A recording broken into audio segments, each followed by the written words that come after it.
It's the first day that I have taken the bike out since collecting it from the dealership, and I'm going to talk to you and let you know what happened there. So let's zip my jacket up and then let's go. So guys, it's been a busy end of 2025, so I'm wishing you all the best for 2026. Let me know in the comments what you did, and as we get riding I'll tell you what I got up to. But let's see if this bike starts. Are you ready?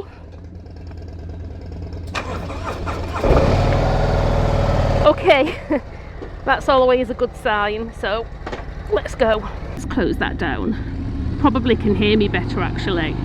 And I'm on my, not Masadice, I always forget what it's called, but it's a lot quieter than the Bell SRT modular, but I do like that one because it's really comfy. I thought because we're going to hit the highway, I think it's a bit better to put a quieter helmet on.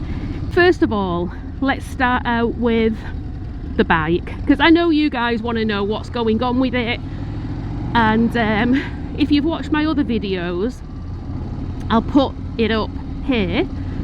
I have a playlist. It's actually called CVO Problems. It first started out with loss of throttle control or limp throttle at 75 miles an hour on the highway, which was not fun. I was on my way to New York. I ended up in Old Glory Harley Davidson, 7 hours, didn't get to Laconia. Anyway, it was a whole deal, and I still actually have a video, which is what we did because we didn't get to Laconia. So check that out on my playlist. And because I've been so far behind with videos, if I've got half, because I've been so far behind with my videos, I have I wouldn't say a ton, but I've probably got about 3 that I can put up. So they're not going to be in order, but let me know in the comments if you want me to edit them and put them up for you, because at the end of the day it's all, I suppose, if you kind of binge watching motorcycle content, it's something to watch anyway, and you'll find out what we did instead of going to Laconia. So fast forward to the second issue. So before the bike went into Old Glory Harley Davidson to tackle the limp throttle, it wouldn't start that morning, and I didn't really think anything of it. I'm like, oh, whatever, you know, sometimes that happens. Anyway, I was so bothered about the bike going into limp throttle, like on a highway, that, you know, I just disregarded the fact that it didn't start. So it started then to become intermittent. Put the bike on trickle charge, it still wouldn't start until we went to Daytona. It was Daytona Bike Week. No, it wasn't. It was Biketoberfest. And on the way back, thank goodness, I was probably only about 50 miles out from home. It wouldn't start at all. So even though we seem to have rectified the throttle issues, it now won't fire up the bike at all. It's just totally dead. We jump started it and got it back home, got it in the garage. So then comes the next problem.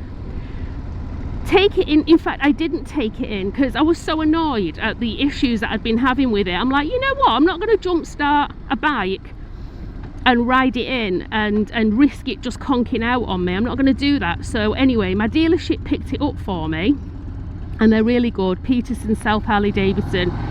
Never ever have a bad word to say about them. They've always been great. They picked the bike up and I think they had it for just over a week. They probably put about 100 miles on it. It sounded like it was a bad battery, and then there'd be other times when it didn't even sound like the battery. So they took the seat off, and it turned out that it was a bad battery. Oof. You know me guys, I hate U-turns, but I think I did that one okay. We're just going to fill up actually. I've got half a tank, but I always like to have a full tank. I think you can reach. Let's put it further over there. My technician Bernardo hooked the bike up. It was just throwing like a whole bunch of codes. So they changed the battery, resealed everything, and this is where we're at now. So this is the first ride. I'm not sure how many miles I'm doing, but it's the first ride since taking it out. So you guys are with me right now. If this breaks down, you're going to see it in real time. All right, let me get some gas in and I'll catch you in a bit. As you've had a little bit of background on the bike, like I said, go and watch the playlist and you'll see the issues right from the beginning.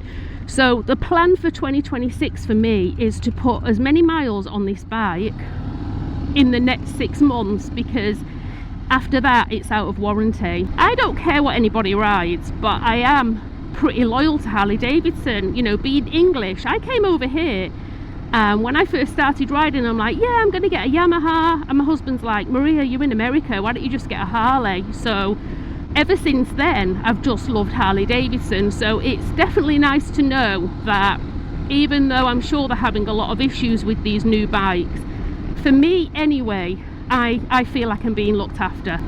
So guys, what did you do over Christmas and New Year? If you celebrated it, drop a comment and let me know. I have been so busy. I say that all the time, but I really was. So from Thanksgiving, I hosted Thanksgiving in the Keys, in the Florida Keys, which was really nice.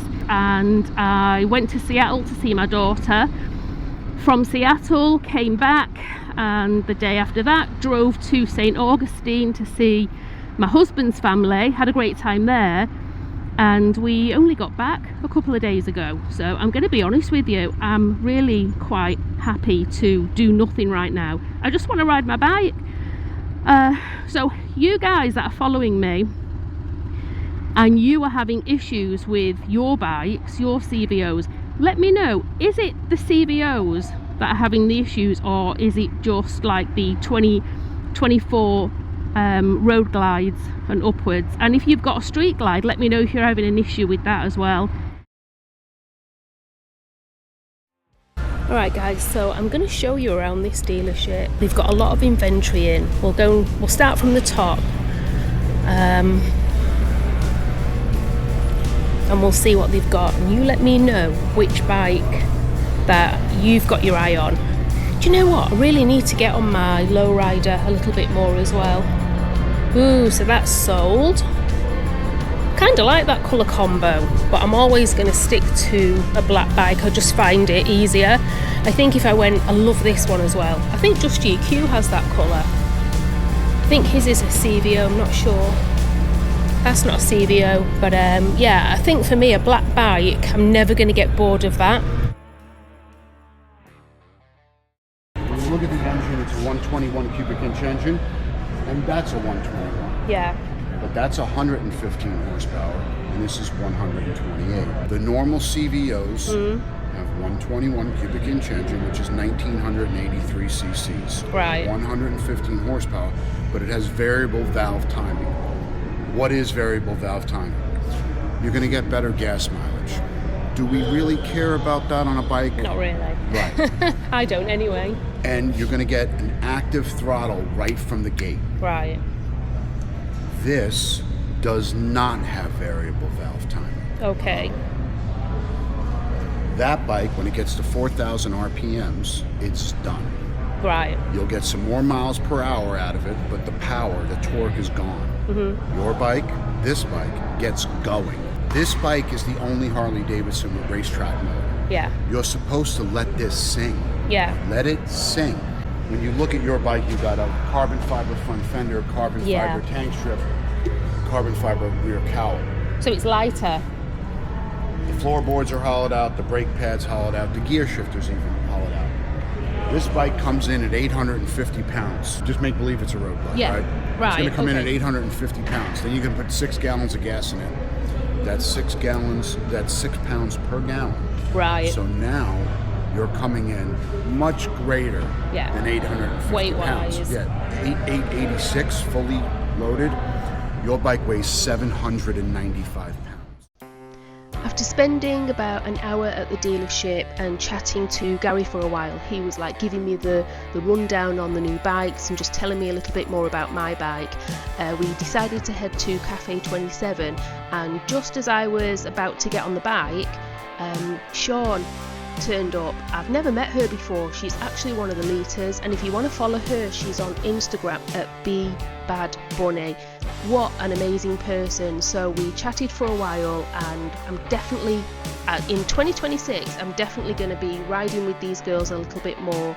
Yeah, she was really nice, and that's one thing about IG and social media. It really does bring the motorcycle community together, especially us women that ride.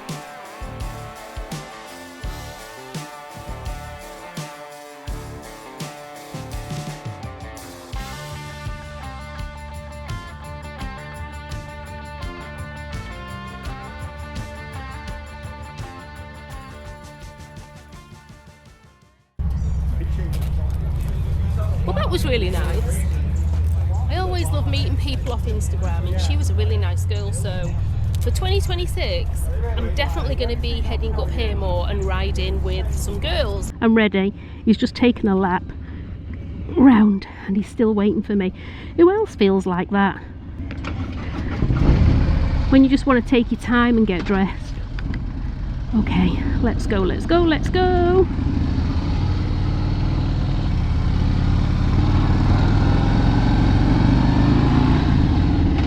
So it was pretty nice that I got to meet one of the leaders from up this way, and I was just saying to her that you know, I haven't been on Instagram for a while, and I don't know, I'm just kind of like reevaluating myself a little bit. I think it's healthy to do that from time to time. One thing I do know in 2026, like I mentioned before, I want to ride a lot more.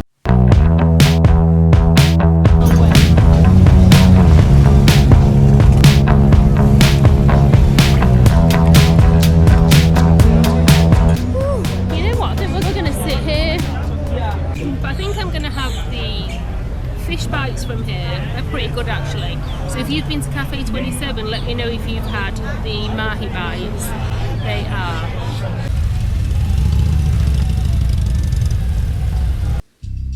I got lazy this time, parking my bike nose in first. I knew as I was doing it that it was going to be a problem when I was getting the bike out. It was on a slight incline and I absolutely could not move my bike. Thank goodness for the strong legs that I've got through doing the yoga. You know that I do yoga, guys, every day, and I'm a yoga teacher. My husband was parked pretty far out from me, so I couldn't even call on him for a push. But anyway, lesson learned. Woohoo! Started again, first time. Crossing my fingers, guys. Alright, let's go home.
Never can tell.